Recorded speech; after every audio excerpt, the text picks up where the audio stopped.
Hey there, guys. This is TJ coming back at you with another short video on ComVida's employee management system.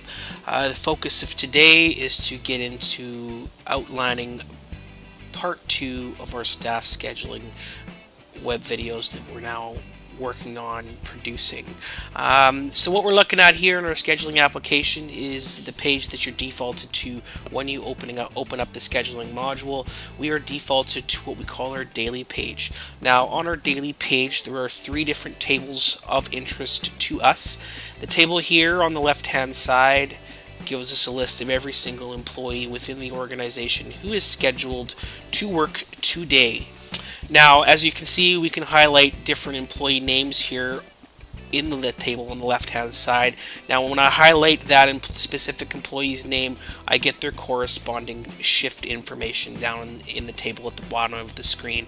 So there's their pay code, so it's a shift for regular pay in the admin department. There's their position, there's their start and their end times, and there are the number of hours that the employee will get paid for once the scheduling data is moved over into payroll at the end of the pay period.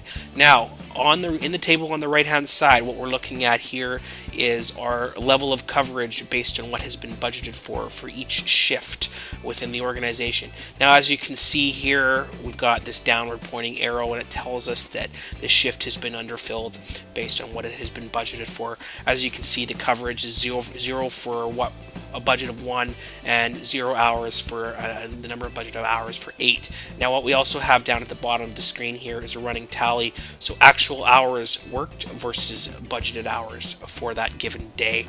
Now one of the cool things that you're able to do within the scheduling application is set up and turn on filters. So to set up and turn on a filter, you can define and set your filters based on employee, department, unit, position, cost center, attendance type, and a bunch of other different things here as well. And once you set a filter up, you can then save that filter and it will appear in the drop down list here.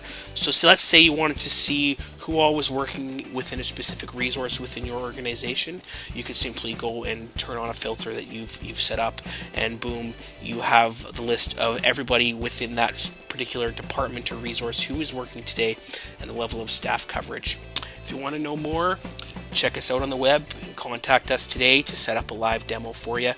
You can check us out at www.comvida.com. Keep your eyes open for part 3 on our scheduling application.